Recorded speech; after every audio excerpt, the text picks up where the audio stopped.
पति की भी असम में मृत्यु हो गई, क्योंकि पांडु राजा एक बार मन को काबू नहीं कर सके। माद्री के पास गए, वह उनकी मृत्यु हो गई। अब माद्री ने कहा, बहन मेरी वजह से पति मरे हैं, मैं इनके साथ सती हो जाऊंगी।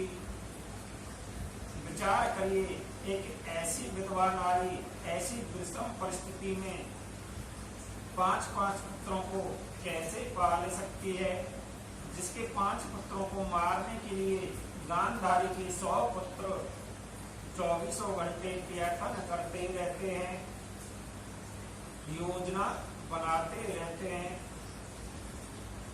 समझ में गया? बस इसके अलावा बढ़िया। तो जरा सोचो, एक माँ पर क्या बीतती होगी, जिसके बच्चों को कभी जहर देकर, कभी पेड़ से गिराकर, कभी लक्षागृह में जलाकर मारना चाहते होंगे। कभी कुंती की पुत्रवधि को भरी सभा में बेइज्जत किया जावे, अपमान किया जावे, चौपड़ में हराया जाता है। 12 वर्ष की वनवास, 1 वर्ष का अज्ञातवास हुआ। तुम्हारे जीवन का एक भी पल मुझे ऐसा बताओ, याद हो, आज तुम्हारे पुत्रों को सुख मिला होगे, विजय श्री प्राप्त हुई है, युधिष्ठिर राज गद्दी पर बैठे हैं। मैंने आज तुमसे कुछ मांगने को कहा, तो आज भी तुमने मांगा तो झोली पसार कर क्या मांगा? दुख ही मांगा। आगे कुंती कहती हैं, सुख के माते सिर पड़े, जो हरि हृदय से जाए, बलियारी व दुखी जो पल पल नाम जपाए। ऐसे सुख को लेकर क्या करें जो परमात्मा को बुला देवे, ऐसी संपत्ति को लेकर क्या करें जो कन्हैया की विस्मृति करा देवे। ऐसे दुख को तो बार बार सिर पर रखना चाहिए, जो कन्हैया की याद कराता है, मेरे गोविंद की याद कराता है। विपदो ने विपदा संपदो नेमि संपदा, विपट नारायण विस्मृति संपन्ना नारायण समर्थिया। विपत्ति को विपत्ति नहीं कहते बंधुओं, संपत्ति को संपत्ति भी नहीं कहते। गोविंद को भूल जाना ही सबसे बड़ी विपत्ति है, और कन्हैया की याद बनी रहना ही दुनिया की सबसे बड़ी संपत्ति है। कह हनुमंत विगत प्रभु सोई, जब तब भजन ने सुमरने होई। भागवत में लिखा है, भगवान की चिंतन बिना एक भी मिनट जाए उसके लिए पश्चाताप करो। मेरा यह समय व्यर्थ में क्यों निकला? माता कुंती ने इसलिए दुख मांगा, यदि दुख नहीं आता तो आज मेरी आंखों के सामने गोपाल कैसे होता। पग पग पर मेरे पुत्रों पर मेरे जीवन में दुख आया, जब भी दुख आया तुम्हें पुकारा, वह तुमने आकर हे गोविंद हमें दर्श दिया, हमारी रक्षा की। भगवान बोले, बुआ मैं दुख अब तुम्हें नहीं दे सकता, बहुत दुख भोगा तुमने। कुंती बोली, कष्ट नहीं दे सकते हो तो एक काम कर सकते हो। बोली, स्नेह की डोरी को तोड़ दो, जो यह ममता का नाता है, इस ममता के नाते को समाप्त कर दो। यह संसार रूपी ममता स्नेह की जो डोरी है, मेरा अपना इस डोरी को तोड़ दो। मेरी पत्नी, मेरा बेटा, मेरा मकान, हम सब इसी में उलझे रहते हैं। कभी पत्नी बेटा के लिए भजन माला फेरने के लिए बैठती है क्या? बोले कैला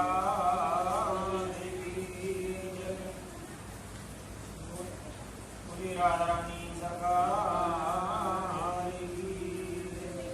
मेरी पत्नी, मेरा बेटा, मेरी दुकान ऐसी माला पर जप करते हुए किसी को देखा है? पत्नी की ये माला नहीं फिरते, फिर माला फिरते समय 24 घंटे उसकी याद बनी रहती है। वह भगवान के लिए माला फेरने बैठते हैं, फिर भी नींद आती है। तात्पर्य क्या है? कहने का मतलब क्या है? पत्नी को हम अपनी मानते हैं, संसार को हम अपना मानते हैं, भगवान को हम अपना नहीं मानते। इसलिए माला में भी नींद आती है। एक सेठ जी बोले, एक सेठ जी कह रहे हैं अपने गुरुदेव की शरण में जाके कि भगवान मैं जब भी भजन करने, माला करने बैठता हूँ मुझे नींद आ जाती है। तो गुरुदेव कहते हैं नोटों की गड्डी गिनते समय तुझे नींद नहीं आती? सेठ जी बोले व्यापारी का बेटा हूँ, नोट गिनते समय नींद कैसे आएगी? और आती भी है तो उड़ जाती है। मतलब क्या है? इसका तात्पर्य है कि हम नोटों को अपना मानते हैं, भगवान को अपना नहीं मानते। जिसको अपना मानना चाहिए उसकी याद हर पल बनी रहती है।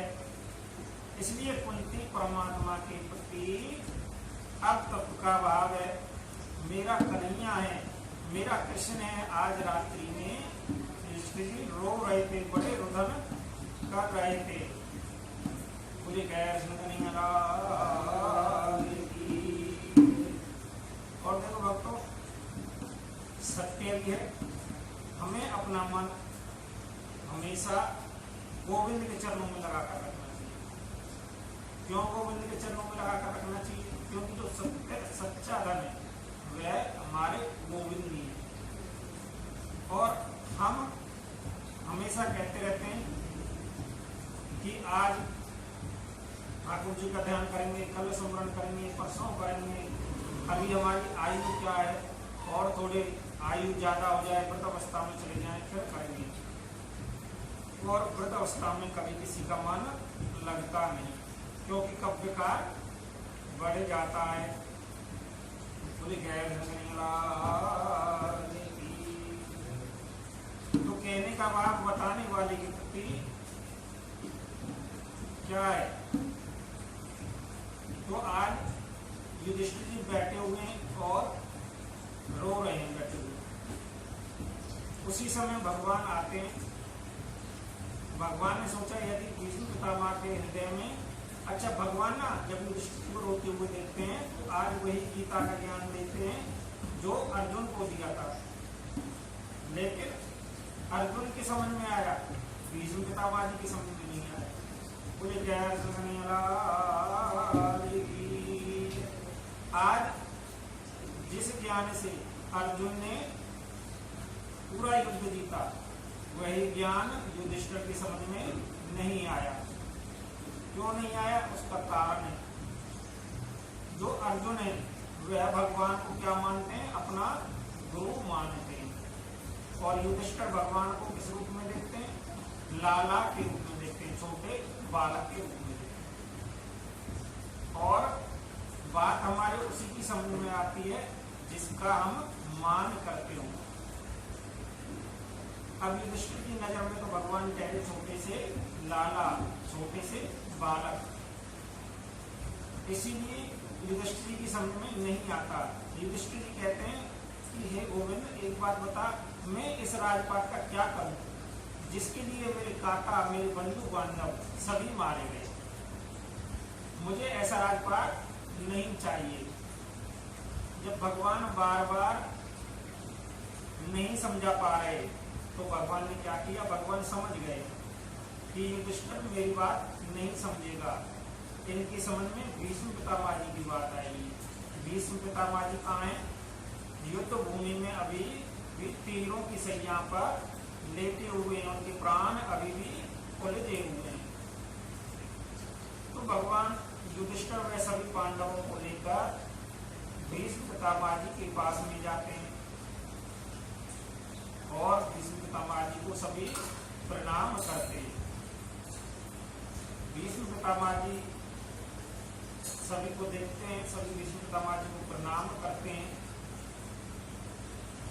मेरे गोविंद कृष्ण कन्हैयालाल जी कहते हैं कि हे भीष्म पितामह जी, युधिष्ठिर जी कल राजा बनने जा रहे हैं, आप उन्हें कुछ ज्ञान दें।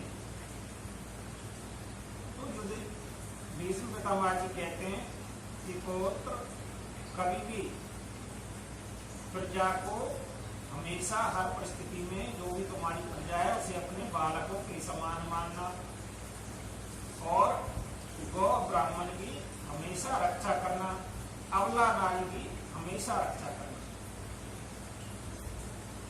जब भीष्म पितामह जी ऐसा कहते हैं तो द्रौपदी जोर से हंस पड़ती है।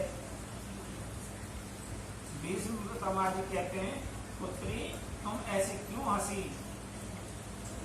कुलवधू बहुएं ऐसे नहीं दांत पारा करती। तो द्रौपदी कहती है, पितामह मुझे क्षमा करना, मैं इसलिए हंसी जब बड़ी सभा में मेरी साड़ी खींची जा रही थी तो शासन खींच रहा था। उस समय आपकी यह शिक्षा कहाँ गई थी? उसी सभा में आप भी खड़े हुए थे। किसी की हिम्मत नहीं थी, अगर आप एक बार उंगली उठा देते तो किसी की भी हिम्मत नहीं थी कि जो मुझे हाथ भी लगा देता। लेकिन आपने अपने एक वचन के लिए वह अन्याय उस स्थान पर होने दिया। भीष्म पितामह जी कुछ समय के लिए चुप हो गए, दोनों नेत्रों में आंसू भर आए। कुछ पल बाद भीष्म पितामह जी कृष्ण भगवान से कहते हैं, हे गोविंद, एक बात बताओ, मुझे अपने पूर्व 100 जन्मों की याद है। मैंने एक जन्म में भी कोई ऐसा कार्य नहीं किया जिसके कारण मैं इस तीरों की सैया पर लेटूं। आखिर मुझसे ऐसा कौन सा पाप हुआ जिसके कारण मुझे आज इस तीरों की सैया पर लेटना पड़ रहा है और मुझे इच्छा मृत्यु का वरदान है। मैं फिर भी अपने प्राण नहीं त्याग पा रहा। इच्छा मृत्यु वरदान का मतलब है बंधुओं, बिल्कुल शरीर को ऐसे त्याग देना जैसे हम वस्त्र उतारकर घुंटी पर टांग देते हैं। यह वरदान भीष्म पितामह जी को है, फिर भी भीष्म पितामह जी के प्राण नहीं निकल रहे। मेरे गोविंद कहते हैं कि हे भीष्म पितामह जी, आप सत्य कहते हो, आपको 100 जन्म याद है, लेकिन 100 से 101 जन्म और याद करो। आप 100 जन्मों में राजा हैं और उस 101वें जन्म में भी आप राजा ही थे। आप घोड़े के ऊपर विराजमान होकर कहीं जा रहे थे, जंगल मार्ग से होते हुए। आपके मार्ग में एक विशाल सांप आ गया। अब आप रास्ता मुड़ के, आप क्षत्रिय थे, रास्ता मुड़कर वापस जा नहीं सकते थे। जो बाधा है उस बाधा को हटाकर ही आपको आगे बढ़ना पड़ता, क्योंकि क्षत्रिय धर्म कहता है कि क्षत्रिय एक बार आगे बढ़ने के बाद पीछे नहीं हटता। अगर आप पीछे हटते तो आपका क्षत्रिय धर्म जाता। लेकिन सर आपके रास्ते में आ गया। आपने सोचा कि इस जीव ने मेरा कौन सा बुरा किया है, तो इसलिए मैं इसे मारूं ना, केवल रास्ते से हटा दूं, जिससे जो मेरा मार्ग रुका हुआ है वह मार्ग खुल जावे। आपने भाले से उस सर्प को उठाया और उसे एक तरफ डाल दिया और आप उसी रास्ते आगे निकल गए। लेकिन आपने अनजाने में ही उस सर्प को कांटेदार झाड़ियों में डाल दिया। उस सर्प ने कहा, हे मनुष्य, इससे तो तू मुझे मार डालता, तूने मुझे इतने नुकीली झाड़ियों में डाल दिया। मेरे प्राण ना तो निकलते हैं और ना ही जाते हैं, मेरे प्राण उलझे हुए हैं। आज जितने समय मैं इन कांटों में पड़ा हुआ सिसक रहा हूं, उतने ही समय तुझे भी सिसकना होगा। यह मेरा श्राप है। बोले कृष्ण कन्हैया लाल की जय। इस प्रकार कहते हुए भीष्म पितामह जी को योग माया से यह सब भगवान दिखा भी रहे। भीष्म पितामह जी कहते हैं, हे मधुसूदन, चलो मेरी यह बात तो मैंने मान ली कि उस पाप के कारण मुझे यह सजा भोगनी पड़ रही है जो आज मैं इस तीरों के सैया पर लेटा हुआ हूं। लेकिन मधुसूदन यह बात बताओ कि 101 जन्म बाद क्यों? यह कष्ट अगर मुझे भोगना था तो अगले जन्म में ही भोग लेता। 100 जन्म बाद में यह कष्ट क्यों भोग रहा हूं? तो भगवान कहते हैं कि भीष्म पितामह जी, 100 जन्मों में आपके पुण्य जो कर्म थे उनका पल्ला भारी था और आप इस जन्म में भी इस कर्म को नहीं भोगते अगर आप कौरवों का साथ, अनीति का साथ नहीं देते। बोले कृष्ण कन्हैया लाल की। अब इसके बाद भीष्म पितामह जी कहते हैं, हे मधुसूदन, मेरी हाथ जोड़कर विनती है, आप मेरी पुत्री, मैं अपनी पुत्री को आपके चरणों में सौंपता हूं। मेरी पुत्री के साथ आप वर लीजिए, शादी कर लीजिए। अब सभी पांडव अचंभित हो गए क्योंकि भीष्म पितामह जी की तो शादी, बच्चे ही नहीं हुए। जब इनके बालक हैं ही नहीं तो फिर इनकी पुत्री कहां से आई? तो मधुसूदन भगवान कहते हैं, सुखदेव जी कहते हैं कि भीष्म पितामह जी अपनी बुद्धि को पुत्री बोल रहे हैं। वह कह रहे हैं, हे मधुसूदन, मेरी बुद्धि को अपने चरणों में ले लीजिए और अब मेरे ऊपर कृपा कीजिए कि मैं यह शरीर त्याग सकूं। और आज भीष्म पितामह जी ने जिस प्रकार राजा दशरथ जी ने राम राम कहते हुए अपने प्राण छोड़ दिए, भीष्म पितामह जी ने भी आज बिल्कुल गोविंद गोविंद कहते हुए अपने प्राण छोड़ दिए। इसके बाद मेरे गोविंद कृष्ण कन्हैया लाल जी ने पांडवों को आज्ञा दी और सभी अंतिम क्रियाएं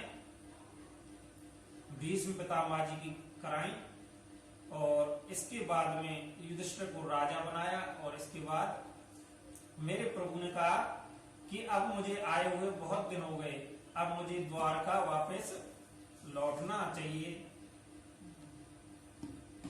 और भगवान को छोड़ने के लिए द्वारका के लिए किसको भेजा गया? अर्जुन को भेजा गया युधिष्ठिर जी ने। क्योंकि युधिष्ठिर भगवान को कौन मानते हैं? गोविंद को वो लाला मानते हैं, एक बालक के समान मानते हैं।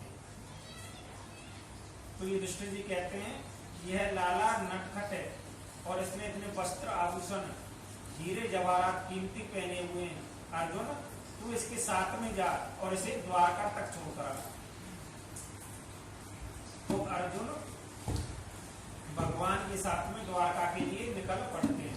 इधर द्वारका में जब मालूम पड़ता है कृष्ण भगवान आ रहे हैं तो सारी द्वारका सजा दी गई। सभी द्वारकावासी बड़े आनंदित हो रहे हैं और भगवान द्वारका में जा पहुंचे। कुछ समय भगवान ने द्वारका में राज किया। उसके बाद में भगवान गोलोक धाम के लिए प्रस्थान कर गए। अर्जुन के साथ कुछ गोपियों को कर दिया। कहते हैं कि अर्जुन जब उन गोपियों को साथ में लेकर आ रहा था तो अर्जुन से उन गोपियों को भी नीलों ने रास्ते में छीन लिया। आज अर्जुन को अपने शरीर की भी जरूरत नहीं है। इधर आज युधिष्ठिर दरबार में बैठे हुए और कह रहे हैं कि अर्जुन को कृष्ण के साथ गए हुए बहुत दिन हो गए, अर्जुन अभी तक वापस नहीं लौटा। इतने में ही अर्जुन उदास मुद्रा में, कपड़े फटे हुए हैं, दरबार में आ जाता है। युधिष्ठिर जी बात भी अपनी पूर्ण नहीं कर युधिष्ठिर जी की नजर अर्जुन के ऊपर पड़ती है। यह हालत देखकर युधिष्ठिर जी घबरा जाते हैं। युधिष्ठिर कहते हैं अर्जुन यह तुम्हारी हालत कैसी हुई, यह तुम इतने उदास क्यों हो? अर्जुन कुछ जवाब नहीं देता। युधिष्ठिर जी कहते हैं कि यह हालत कुछ परिस्थितियों में ही व्यक्ति की होती है, या तो किसी व्यक्ति ने अपना सब कुछ खो दिया हो, या गौ हत्या हुई हो, या साधु व ब्राह्मण का अपमान कर दिया हो, तो ऐसी हालत व्यक्ति की होती है। अंत में अर्जुन कहता है कि आज हमारा सब लुट गया, हमारा कुछ नहीं बचा, सब समाप्त हो गया। और जोर जोर से रोते हुए धड़ाम से पृथ्वी पर गिर पड़ते हैं। तब युधिष्ठिर जी अर्जुन को उठाते हैं। युधिष्ठिर कहते हैं अर्जुन सही से बताओ तो सही हुआ क्या? अर्जुन कहते हैं भैया हमारे प्राण, हमारे सर्व, हमारे आराध्य, हमारे इष्ट, हमारे शरीर के अंदर चलने वाली सांस, हमारे कृष्ण हमें छोड़कर चले गए। कुंती सुनती है, कुंती उसी समय यह सुनते ही कि हमारे सब हमें छोड़कर चले गए, धड़ाम से पृथ्वी पर गिरती है और वहीं पर प्राण त्याग देती है। पांचों भाई बड़े दुखी होते हैं। पांचों भाई निश्चय करते हैं कि अब हम भी यह राज नहीं भोगेंगे। जब हमारे इष्ट ही ना रहे तो हम भी ऐसे राजपाट का क्या करेंगे? अब हम इसे भी त्याग देंगे और हम वन में जाकर तप करेंगे, ऐसा मन में निश्चय करते हैं। और बोलिए क्या जिस गर्भ की भगवान ने उत्तरा के गर्भ में रक्षा की, वह कौन हुए? वह हुए हमारे परीक्षित जी महाराज। बोलिए परीक्षित जी महाराज की। आज पांडव उसी परीक्षित जी महाराज को राजगद्दी पर बैठा देते हैं और परीक्षित जी को युधिष्ठिर जी बहुत कुछ अच्छी शिक्षा देते हैं। परीक्षित जी कहते हैं पुत्र हमेशा प्रजा को अपने बालक की तरह मानना, कभी भी साधु संतों का अपमान मत करना, अबला नारी गौ ब्राह्मणों की हमेशा रक्षा करना। मुझे इस प्रकार पांडव समझाकर वन गमन के लिए चल पड़ते हैं। कहते हैं कि एक एक करके ये सभी आगे बढ़ते हैं और कुछ समय के लिए तो युधिष्ठिर जी को भी नरक के दर्शन करने पड़े थे। क्यों? क्योंकि युधिष्ठिर जी से भी